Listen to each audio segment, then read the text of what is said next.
This is the Maijayan IDP camp in northern Burma. These people belong to the Kachin ethnic group. Some 120,000 Kachin have been displaced by a long-running conflict between the Burmese military and the Kachin Independence Army. Decades of conflict have destabilized the region, which shares a 60-kilometer border with China. The civil upheaval has hit women and children especially hard. Kachin women are often exposed to fighting, sexual abuse, and prolonged separation from their families.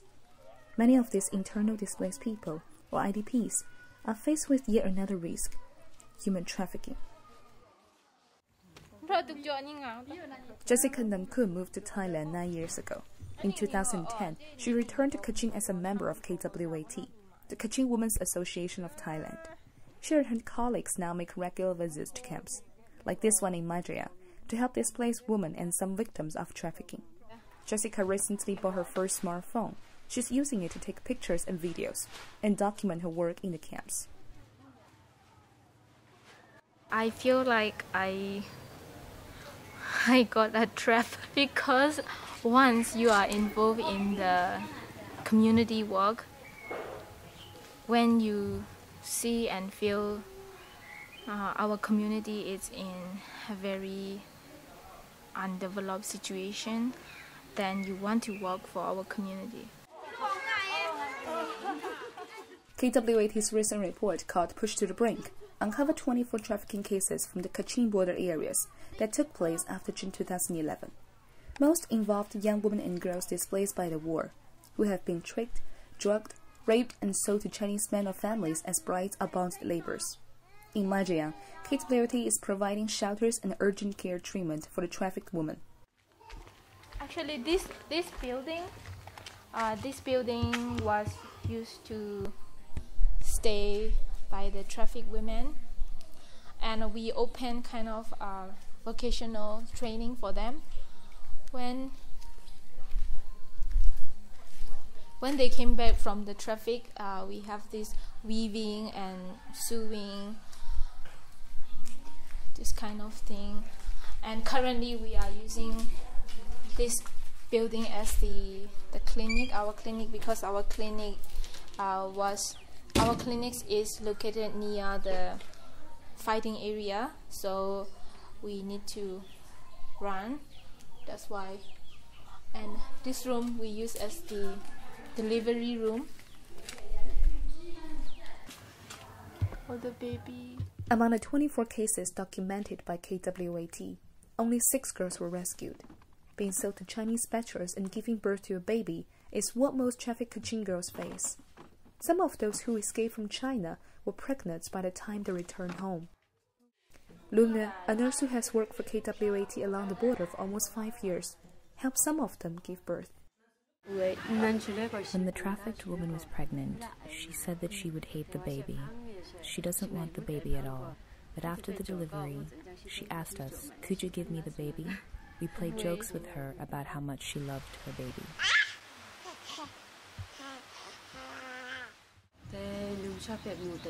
I am also a mother. When I saw the baby, I felt sad because the baby should be loved both by mom and dad. But the baby won't have the father in his whole life. Although a weak ceasefire has allowed the region to slowly recover from decades of war, trauma still hovers over it. There are landmines that were placed by both armies and severely damaged bridges and roads.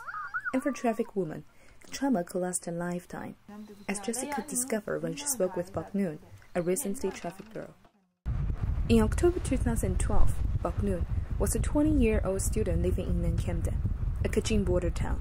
She says she was injected with the drug while on the bus headed school from home, the only viable bus route during the war. She woke up in her room in China with 7 girls locked inside. When I recovered from unconsciousness for the first time, no one was talking to each other in that room. I don't remember very clearly. I couldn't recognize their faces. I think I spent more than 10 days there. Sometimes when I was awake, I made a phone call. After some 20 days in captivity, Bok Noon managed to escape. She ran until a friendly couple took her into their home. When I started to regain my memories, I was walking on the road of small city near Rayleigh. When I was walking, I noticed a Shen's house. I saw a man from Shen came out and a woman stopped me. I understood what she was saying. I woke up a little bit. After being awake, I sat and chatted with the couple for a while. I asked them about the village. They said I was in China. After a rescue by the couple, Bok-nun returned home in November. She tried going back to school, but she had trouble remembering her studies, and she had missed too many lessons. Bok-nun believes the memory loss was due to the drugs she had been given. Her aunt later found a small needle hole in her right arm. Everything there was just like a dream. I still feel the same way now. I sometimes felt angry and want to revenge, but I can't do anything. I just pray and keep myself calm and satisfied. I am very much concerned with this case because she doesn't remember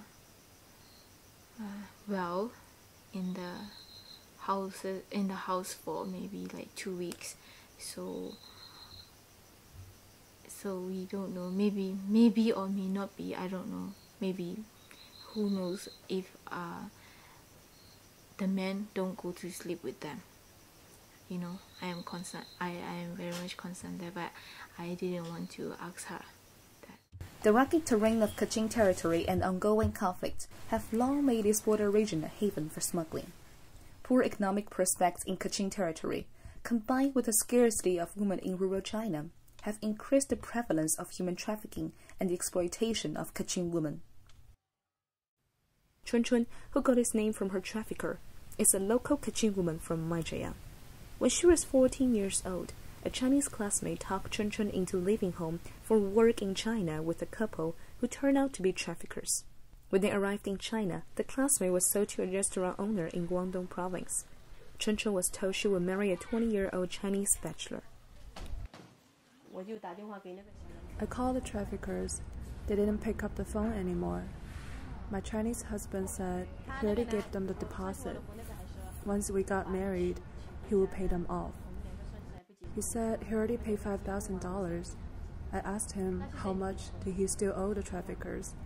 He said not that much, but several $100s.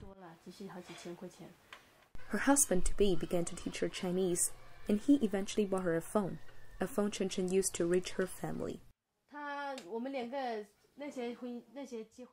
We already took the marriage photos and sent our invitations around. The next day will be our wedding ceremony, but I really don't want to marry a Chinese man. I want to stay in the same place where I grew up. That morning I got up, and soon my sister called. She said the police will come to pick me up soon. While her husband-to-be was working, she slipped away with the help of the police. He called me and asked me why I left. He asked how come the Burmese could travel so far to bring his wife away. We almost got married, but in the end, we couldn't make it. We almost got married, but in the end, we couldn't make it. She went back to her village and decided to live as if nothing had happened. 4 years later, she was married to a local. Now her husband doesn't know about her past. The women is being trafficked and come back, then the culture is very strong, so she is already neglected, even though in generally it might look like the culture is set. But if a boy loves that traffic girl and then bring her to his home, then the mother-in-law will be like, no. Mother-in-law, no, that traffic woman, I don't want her to be my daughter. We cannot accept. So what would the girl do? I don't know. That's why this is very bad for them and for the community. Though Kachins face a high risk of being trafficked, it is too tempting to work in China or to marry a Chinese bachelor, with annual wages less than $500 and no land to cultivate. Often the only choice for the IDPs is to seek work in China, where they can earn almost $2,000 a year. What's more, when husbands are required to join the army, women feel compelled to cross to China for jobs to feed their children. Some women have ever been tricked into selling their children because they cannot earn money. Educational disruption is another reason why many young girls are vulnerable to trafficking. In Kachin, some girls leave school early for work, but for others their options are limited. Oftentimes, the IDP camps lack resources and teachers to provide higher education for the IDP's children. An estimated 45% of the IDP's children under age 16 were forced to leave schools when they evacuated their villages. It's costful, so we cannot attend. So after we finished the high school, either you married or you go out and work. You choose. So that's why many girls are being trafficked. That's why many girls choose to go out and being trafficked, and most of the girls who are being trafficked are usually like they are very difficult, economically very difficult situation in their houses. So they want to support their family, they want to support their siblings to go to school, and then they just go out and they just decide that I will work whatever it gets money.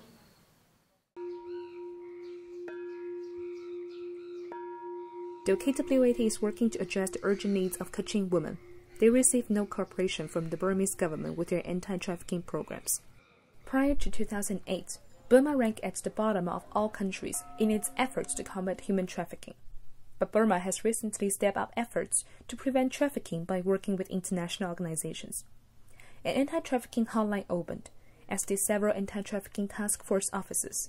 Anti-trafficking stickers and posters are plastered in areas across the country. Burma also recently hosted a free concert in Yangon with American singer Jason Mars televised on MTV to raise awareness of human trafficking.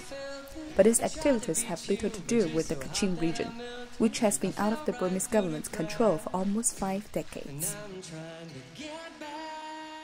At an event organized on the International Day Against Drugs and Illicit Trafficking, country manager of the United Nations Office of Drugs and Crime, Jason Lillet, answered the questions of whether the UN could help prevent trafficking in the Kachin area. Good morning, everyone. No, not in that area, because the area is under conflict and it's difficult to collect data in an area like that. But I think it wouldn't be uncommon for something like that to happen in a zone of conflict, because areas of unrest and areas of conflict are areas where illicit activities thrive and where illicit groups thrive. So something like that is unfortunately not a surprise. Though a ceasefire was declared between the Burmese government and the Kachin Independence Organization in May 2010, getting UN-led aid assistance to the Kachin camps remains difficult. The non-government controlled areas still remain a huge challenge to access. So there are very irregular convoys of United Nations organizations and international, national NGOs accessing the non-government controlled areas. So it's a very short-term solution, and there are no ongoing or permanent international presence in the non-government controlled areas. Years of conflict and stunted relations with the outside world have left the Kachin region economically isolated and dependent on humanitarian relief when it is available. We have so many different ethnic groups in Burma, so the one union system, unitary system, it's not good for us. And we also have different languages, different cultures, different religions, so we really need a good federalism. Rather than relying on help from others, Kachin women displaced by the war are helping each other by volunteering in the clinic and making music a part of their lives. Boknoon, the high school girl who was trafficked, says she's planning to learn computer skills after earning some money. Though with limited resources, KWAT is teaching trafficked girls and local women basic skills such as sewing and weaving. so that they can make ends meet. It is also looking for Chinese translators to help explain the Chinese marriage law and labor law to the locals. By these efforts, Lan Kun said they are trying to seek a way out. We try to help the people, we try to advocate the international community, and also try to empower our people in Burma, so that within ourselves we can tell our government, and then probably we can make change one day.